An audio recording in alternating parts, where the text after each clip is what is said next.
Hello students, welcome to Swami Vivekanand Institute. This is Surbhi Jain and today आज हम क्या करने वाले हैं, हम आज यूनिट नंबर 5 के कुछ प्रैक्टिकल क्वेश्चंस को लेने वाले हैं जो कि बहुत इंपॉर्टेंट हैं एग्जामिनेशन पॉइंट ऑफ व्यू से. These kind of questions come in examinations and they are very important. Some students are having very much doubt, मतलब काफी हद तक डाउट आते हैं इस तरह के क्वेश्चंस को सॉल्व करने में कि किस तरह से इन क्वेश्चंस इस तरह के क्वेश्चन सॉल्व करें, इस पर्टिकुलर यूनिट के क्वेश्चंस को सॉल्व करें. आज मैं क्वेश्चन लेके आई जिसमें स्टूडेंट्स को काफी हद तक डाउट आता है. काफी सारे स्टूडेंट्स हैं जो कर पाते हैं लेकिन बहुत से फिर भी हैं जिनके इस तरह के क्वेश्चंस में मार्क्स कट होते हैं. और मे बी आप लोग भी ऐसे हो सकते हैं जो कि जिनके क्वेश्चंस कुछ तो ठीक होते हैं लेकिन कुछ गलत होते हैं. सो आज एक क्वेश्चन लेके आई हूँ जो कि काफी इंपॉर्टेंट है, उसको आज हम करते हैं. ठीक है, देखते हैं. सो मैं लेक्चर रेडी हूँ आपके लिए यूजीसी नेट जीआरएफ पेपर 1 का. ठीक है, यूनिट नंबर 5 की मैं बात कर रही हूँ. एंड जो क्वेश्चन मैं लेके आई हूँ this is very much common for banking, SSC, other national and state level examinations too. So उसके लिए भी इसका आप रेफरेंस आप ले सकते हैं. आज मैं ये करा रही हूँ unit number 5 of UGC net paper 1. Unit number 5 UGC NET GRF paper 1. We must always target for something great ना. So GRF को टारगेट करके चलिए. Clear and practice on that basis. Keep practicing more and more questions. आज मैं एक question लेके आई हूँ, एक क्वेश्चन होमवर्क के लिए है. उसके अलावा आपको उस तरह के क्वेश्चन और ट्राई करने हैं, इसमें मास्टरी हासिल करनी है सभी को. ठीक है, you need to attain the mastery in all these questions ताकि कोई प्रॉब्लम ना आए आगे जाके. ठीक है, these kind of questions are very very important. Okay, so let's see the question here. पहले मैंने कराया है कई बार क्वेश्चंस. मैंने ये मैथमेटिकल रीजनिंग में मैंने कितने टॉपिक करा दिए हैं. नंबर सिस्टम हो गया, नंबर्स का इंट्रोडक्शन हो गया, number series, letter series mix हो गया, कोडिंग डिकोडिंग करा दिया है, सीटिंग अरेंजमेंट का करा दिया, लीनियर सीटिंग अरेंजमेंट मैंने, है ना. सेंट्रल बेसिकली अगर सर्कुलर है या ओवल शेप्ड टेबल है, कोई सीटिंग अरेंजमेंट है, किसी टेबल के अराउंड बैठे हैं, कोई भी शेप है, सेंटर फेसिंग है, हैंड एंड आउटसाइड सेंटर है, या फिर different varied, you know they are not facing towards center, all are not facing towards center, किसी का बाहर फेसिंग है, किसी की अपोजिट है, मतलब facings are of different modes. वो थोड़ा सा रह गया जो मैंने नहीं कराया है. ठीक है, लेकिन जितना मैंने कराया है उसके बेसिस पे क्वेश्चंस हम कर सकते हैं. इसकी प्रैक्टिस की से ज्यादा. ठीक है, मैं अलग अलग सेगमेंट्स में लेके आ रही हूँ पार्ट्स, ताकि आपकी कॉन्सेप्ट क्लैरिटी अच्छे से हो. कॉन्सेप्ट क्लैरिटी होगी तो आप हर टाइप का क्वेश्चन अच्छे से कर पाएंगे. ठीक है, इस तरह के टॉपिक का मैंने एक्सप्लेनेशन आपको पहले दे रखा है, लेकिन आज इस क्वेश्चन को ट्राई करते हैं कैसे कर पाते हैं. आई रियली विश कि आप स्टूडेंट सारे जल्दी से जल्दी इस क्वेश्चन को सॉल्व कीजिए. ठीक है, सो लेट्स चेक आउट कि क्या क्वेश्चन क्या है, कह रहा है. Question says study. अभी सब स्टार्ट करना, सॉल्व करना स्टार्ट कर दीजिए साथ साथ. ऐसा नहीं कि आपको सिर्फ वीडियो देखना है, you just need to solve at the same time. Okay, so study the following information to answer the given questions. इस इन्फॉर्मेशन को अच्छे से पढ़ना है इन क्वेश्चंस के आंसर देने के लिए. क्लियर है, क्या है information? In a certain code language. अब एक कोड लैंग्वेज की बात हो रही है तो कोडिंग डिकोडिंग की बात आ गई. कोडिंग डिकोडिंग है ना, मैंने पढ़ा है इस टॉपिक के बारे में अच्छे से. आई होप सबने देखा है. जिसने ये वीडियो नहीं देखा है जिसमें कोडिंग डिकोडिंग का इंट्रोडक्शन है, आई कार्ड पे विजिट कीजिए. वीडियो के यहाँ पे इस वाली तरफ, यहाँ पे आई कार्ड के कुछ आई बन के कुछ आ रहा होगा, उस पर गो थ्रू कीजिए, उस पर जाइए और आपको वीडियो देखने को मिल जाएगी जो इस टॉपिक के बेसिक इंट्रोडक्शन से रिलेटेड है ना. कूट पद्धति बोलते हैं, कूट पद्धति, कुटांकन, कोडिंग डिकोडिंग भी होता है ना, इंक्रिप्शन डिक्रिप्शन. मैंने पूरा इंट्रो दिया है अच्छे से. विजिट कीजिए वीडियो पे जिसको देखनी है वीडियो, अदरवाइज ये क्वेश्चंस को ट्राई कीजिए. चलिए देखें. In a certain code language global budget fear. क्या टर्म दी है? Global budget fear is written as ला ACDF. ग्लोबल के लिए बोल रहे हैं ला, ग्लोबल के लिए क्या यूज कर रहे हैं? ला. ऐसे फटाफट से कर लीजिए. बजट के लिए AC, मैं शॉर्ट में लिख रही हूँ. एंड फियर के लिए क्या यूज कर रहे हैं वो? What are they using? DF. Clear है इतना? Now global month table product is written as this.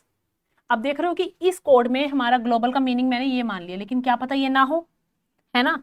सो मैंने बस ऐसे ही मान लिया, लेकिन अभी इसको हम कंफर्म नहीं कह सकते हैं. ठीक है ना. तो नेक्स्ट वाले में क्या बोल रहे हैं? Global month table product. 4 इसमें वर्ड्स यूज हुए हैं. How many words are used here? 4 words, not letters. 4 words are used and यहाँ पे 4 कोड्स दिए, 1 2 3 4. थोड़ा गैप पे दिया ना, तो ये फर्स्ट वाला, सेकंड वाला, थर्ड वाला, फोर्थ वाला. अब ग्लोबल यहाँ पे आपने ध्यान नोटिस किया हो कि पहले वाले में भी ग्लोबल टर्म यूज हुई थी, सेकंड वाले कोड वाले और डिकोडेड पोर्शन में भी, मतलब एक पोर्शन में हमारी ग्लोबल वर्ड कॉमन दिख रहा है एटलीस्ट में, है ना. ग्लोबल वर्ड हमें कॉमन दिख रहा है. ग्लोबल के लिए हमारे को ला AC और DF दिख रहा है. तो यहाँ पे ग्लोबल के अकॉर्डिंग इनमें से क्या मैच कर रहा है ये देख सकते हैं हम. पर PR RS AC TP. AC कैसा है? जो यहाँ भी है और वहां भी है. इसका मतलब हमारा ग्लोबल किसको रिप्रेजेंट कर रहा है? Global is representing AC. तो हमारा गलत था कि ग्लोबल फर्स्ट वाला फर्स्ट से नहीं है. इतना क्लियर है सभी को? क्लियर है? Yes. Now central budget month table सर्वे। अब इसमें कितनी टर्म्स आ गई, वो कितने वर्ड्स आ गए, 1 2 3 4 5, 5 आ गए।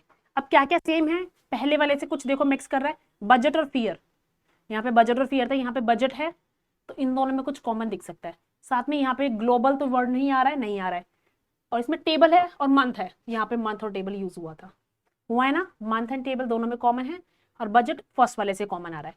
क्लियर है सभी को, है ना। सो हम क्या देख सकते हैं, बजट, इसमें क्या ऐसा है, हमारा एसी तो फाइनल हो चुका है, तो एसी तो हमारा नहीं आ सकता, या तो एलए या डीएफ, किसी एक का मतलब बजट है ना। तो यहाँ इस वक्त थर्ड वाले कोड में देखते हैं एलए और डीएफ में से क्या दिया है, एलए नहीं है, डीएफ है, इसका मतलब ये क्लियर हो गया कि बजट हमारा डीएफ हो गया। Is it clear to all of you students? I guess yes. इस तरह से हमें एनालाइज करना है, बहुत सिंपल लगता है क्वेश्चन, बट स्टिल बहुत सारे क्वेश्चन बहुत सारे स्टूडेंट्स कंफ्यूज हो जाते हैं इस तरह के क्वेश्चन करने में। क्लियर है बजट, अब ये 2 का मुझे पता चल गया, थर्ड का मैं ऑटोमेटिकली बता सकती हूँ, फियर का मेरा एलए हो गया। क्लियर है, कंक्लूजन्स खुद से निकालने हैं, पहले इन्फॉर्मेशन को अच्छे से एनालाइज करो, उसके बाद क्वेश्चन के आंसर करने हैं, ठीक है। ये नहीं कि क्वेश्चन पढ़ लिया फिर आंसर फाइंड करो, no, that would be cumbersome. फटाफट से एनालाइज करो क्वेश्चन को। I have done this much now, I am sorry, या ये फर्स्ट वाला क्लियर हो गया, ग्लोबल का मीनिंग मुझे पता चल गया, बजट का पता चल गया, फियर का पता चल गया ना। मंथ और टेबल में हमारा क्या क्या है, एसी तो मेरा कट गया पहले क्योंकि मेरा ग्लोबल में आ गया, P R R S TP, है ना, month table, global, month table और प्रोडक्ट, ये 3 टर्म्स के लिए ये 3 यूज किए हैं। नाउ सेंट्रल बजट और सर्वे, तो सेंट्रल और बजट का भी मेरा हो गया, बजट में हमारा क्या आया, डीएफ गया। Now month table is common with this, तो ये देखते हैं इनमें से और इसमें क्या क्या कॉमन है, TP TP TP TP common आ गया, है ना, और साथ में और क्या कॉमन है, आरएस, क्या कॉमन है हमारा, आरएस, टीपी और आरएस कॉमन है हमारा, TP and RS is are common, TP and RS, तो इन दोनों में से एक मंथ के लिए होगा और एक टेबल के लिए होगा। ये नहीं पता कौन सा किसके लिए होगा, ऐसा नहीं है कि हमें ऑर्डर में लेके चलना है, नहीं ऐसा कुछ नहीं है, कुछ भी हो सकता है। क्लियर है, तो ये तीनों के हमारे मिल गए हमें। अब जीई और एचजी, सेंट्रल और सर्वे का रह गया, सेंट्रल और सर्वे में से कोई एक में होगा। नाउ सेल मंथ प्रोडक्ट, अब एक और आगे चीज इंफॉर्मेशन हमारे पास। क्लियर हो रहा है सभी को मैं कैसे करा रही हूं, ध्यान से क्वेश्चन को एनालाइज कीजिए फटाफट से। नाउ सेल मंथ प्रोडक्ट, अब यहां से क्या कॉमन आ रहा है, इस वाले में से, इस वाले में से आ रहा है प्रोडक्ट वाला कॉमन, है ना। इसमें हमारा क्या क्या टीपी, क्या क्या निकल गया, मंथ टेबल टीपी निकल गया, आरएस निकल गया, एसी निकल गया, पीआर का मतलब हमारा आ गया प्रोडक्ट।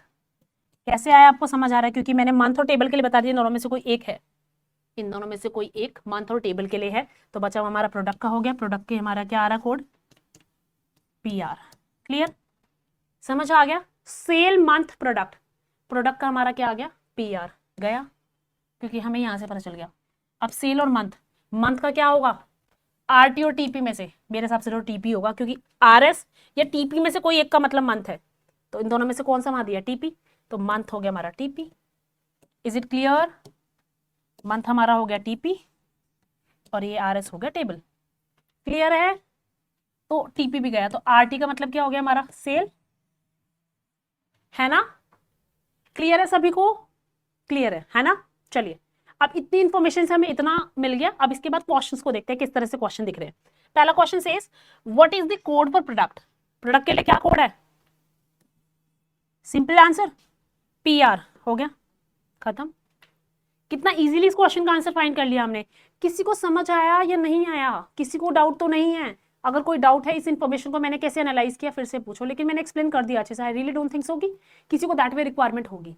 बस हमें कंक्लूजन निकालना है, कट्स करना है, मैचिंग करनी है ना, कुछ कॉमनैलिटीज देखनी है कि इसकी कोडिंग किस तरह से मैच करेगी किससे। ये पहला क्वेश्चन हो गया। Second question, sell table month domestics could be coded as, किसको कैसे कोड कर सकते हैं हम, सेल टेबल मंथ, टेबल और मंथ के लिए पता है ना, मंथ के लिए क्या आया था और टेबल के लिए क्या कोड आया था, पहले वो देखते हैं, पहले टेबल और फिर मंथ, है ना।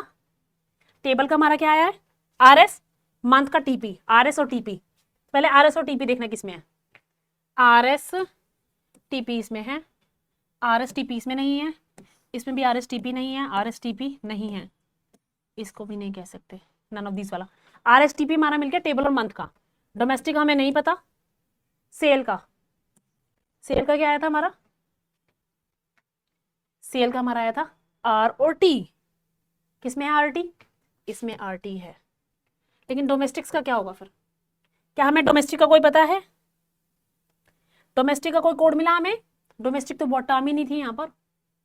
क्या कोई टर्म दी है हमें डोमेस्टिक के लिए यहाँ पर? हम डोमेस्टिक को कैसे एकदम से शॉर्ट में कर दें? कर सकते हैं? अब कुछ स्टूडेंट्स क्या करेंगे यहाँ पे, वो मार्क करेंगे, दे विल मार्क दिस, कहेंगे मैडम 3 तो मैच कर गए, सेल मैच कर गया, टेबल मैच कर गया और मंथ मैच कर गया, लेकिन डोमेस्टिक के लिए हम अपने आप से कोड थोड़ी ना बना सकते हैं जब तक हमें कोडिंग लैंग्वेज की नॉलेज ना हो। पता नहीं किस बेसिस पे वो कोड बना रहे हैं। हमारा आंसर क्या होगा? NOTA, that is NOTA, none of the above. इसका आंसर होगा, क्योंकि हम डोमेस्टिक्स के लिए कोड अपने आप से OQ नहीं मान सकते ना। समझ आया? खुद से कोड थोड़ी ना मान लेंगे हम, कोड डिफाइन होना चाहिए ना। सो 3 मैच करे लेकिन 4 नेक्स्ट वाला नहीं करा, कुड भी, तो कुड वाली पॉसिबिलिटी भी नहीं ले सकते डोमेस्टिक की। हमें कोडिंग का कुछ नहीं पता, आइडिया भी नहीं है कि क्या हो सकता है। सो फर्स्ट वाला नहीं आएगा, काफी हद तक मैच कर रहा चाहे। Answer would be E part, that is none of the above. Is it clear to all of you? इस तरह के क्वेश्चन में बच्चे मिस्टेक करके आते हैं, वो नहीं करनी है। Clear? Moving forward for the next question. HG stands for, HG किसके लिए स्टैंड कर रहा है यहाँ पे? पहले HG देखते हैं कहाँ पर था। HG किस वाले कोड में है? इसमें नहीं है। सेकंड वाले में भी HG नहीं है। थर्ड वाले में हमारा आता है HG और JE, क्योंकि ये तीनों तो हमारे कट हो गए थे, कहीं ना कहीं यूज हो गए थे, G और HG। तो हमारे टर्म्स कौन कौन से रह गए थे वहां पे? सेंट्रल सर्वे, सेंट्रल और सर्वे। तो सेंट्रल का मतलब या तो HG होगा या GE होगा या सर्वे का मतलब, है ना? क्लियर है मैं क्या बोल रही हूँ? सेंट्रल और सर्वे में से कोई एक टर्म का मतलब GE होगा और या एक का मतलब होगा HG। सो यहाँ पूछ रहे हैं HG का मतलब क्या है, या तो सेंट्रल या तो सर्वे, क्योंकि हमें क्लियर नहीं हुआ। इसका आंसर ये होगा, क्योंकि हमें क्लैरिटी नहीं आई है। इसका आंसर मिल गया। तो देखा, मैंने वो क्वेश्चन को एक बार एनालाइज करने में थोड़ा सा टाइम लगा दिया, हालांकि आपको और भी कम टाइम लगा, because I am explaining you ना, तो उसमें थोड़ा टाइम लगा। अदरवाइज आप क्वेश्चन खुद से करेंगे, इजीली हो जाएगा, और आंसर्स फटाफट से इनके पार्ट्स के हम दे सकते हैं इजीली, है ना? So next question, which of the following may be the code for keep month fear? Keep month fear, क्या कीप के लिए कोई कोड है, मंथ के लिए कोई कोड है, फियर के लिए कोई कोड है? हाँ जी बताइए। कीप के लिए कोई, फियर के लिए कोई कोड है? Yes, LA। मंथ के लिए है TP। कीप के लिए कहीं पे कीप लिखा है? पहले देखिए, sell month product, central budget month table survey, global budget fear, global month table product. कहीं कीप टर्म आई नहीं रही है, कहीं दिख रही है? खुद से कैसे कोडिंग कर लोगे? कीप तो टर्म कहीं आई नहीं रही ना, सिंपल सी बात। शॉर्ट में क्या आंसर है? ये टर्म नहीं आ रही, how can we code it? वो तो सिंपल सी बात है, स्टूडेंट्स इनमें से कोई आंसर देने की कोशिश करते हैं, LA हो गया और TP हो गया माना, तो अपने आप से RT एज्यूम कर लेंगे। नहीं, ऐसा कुछ नहीं करना है, सिंपल सी बात है। जब इसका कोई कोड ही नहीं पता, हमें डिकोडिंग नहीं पता, तो हम इसका आंसर क्या देंगे? NOTA, none of the above. हमें नहीं पता, खुद से एज्यूम नहीं करना है।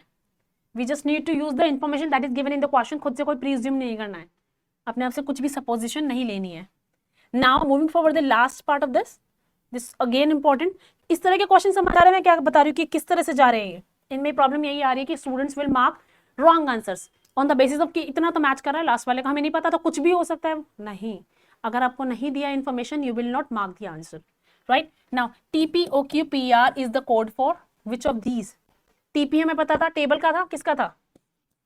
TP टेबल या मंथ, है ना? OQ और PR तो प्रोडक्ट का था, क्लियर है? प्रोडक्ट हो गया, सब में प्रोडक्ट आ रहा है, इन तीनों में से कोई एक ऑप्शन है ना? लग रहा है अभी। अब हमें देखना है किसका, TP का भी पता है, मेरे OQ को देखना है। OQ किसके लिए आ रहा है? क्या क्वेश्चन में कहीं OQ मेंशन है? इसमें OQ मेंशन नहीं है ना? एक मिनट रुको, let me clear it for you students because it's not visible that properly. तो पहले OQ देखना है, कहीं पे OQ लिखा है? कहीं पे OQ, कहीं भी OQ नहीं है, कहीं भी OQ नहीं है। सिंपल सी बात, क्या करेंगे फिर हम? जब OQ मेंशन ही नहीं है तो उसका हम कैसे लिखेंगे? ये तो कोडेड वर्जन है ना, लेकिन किसका कोड है पता ही नहीं है, डिकोडिंग कैसे करें जब OQ क्वेश्चन में कहीं मेंशन नहीं किया है? सो हम क्या लिखेंगे? चाहे प्रोडक्ट मैच कर रहा है, चाहे टेबल के लिए TP या मंथ जो भी मैच कर, लेकिन we will say can not be determined. हम पता नहीं लगा सकते। क्यों नहीं पता लगा सकते? OQ का नहीं पता, डिकोडेड वर्जन क्या है नहीं पता, so we will not go head for this. Again can not be determined. तो देखा, इस तरह के क्वेश्चन में कितनी इन्फॉर्मेशन है, लेकिन एट लास्ट हमें क्या मिला? आंसर ही नहीं निकल पा रहा, इन्फॉर्मेशन का दैट वे यूज नहीं हुआ कई जगह। हमें एकदम से पता चल गया एक क्लिकिंग पॉइंट की, हाँ जी, कि OQ का तो कोई कोड नहीं, डिकोडेड वर्जन नहीं है। पिछले वाले क्वेश्चंस में भी हमारा कुछ टर्म दी थी डोमेस्टिक्स, उसके लिए भी नहीं हो सकता कोई कोड, तो फिर इस तरह से हमने सीधा none of the above mark कर दिया, सोचने की जरूरत ही नहीं है ज़्यादा। क्लियर है सभी को क्वेश्चंस किस तरह से ये क्वेश्चन है? एक बार इस क्वेश्चन को फिर से अटेम्प्ट कीजिए। और मुझे एक्चुअली ये जानना है कि जिन स्टूडेंट्स ने मेरे साथ ये क्वेश्चन को सॉल्व किया, इस वाले क्वेश्चन को, उनके 5 में से कितने क्वेश्चंस ठीक थे? I actually want to know. मुझे अपना स्कोर शेयर कीजिए विदाउट एनी हेजिटेशन, क्योंकि अब अभी आप हेजिटेट करेंगे तो आगे जगह कैसे बढ़ेंगे, है ना?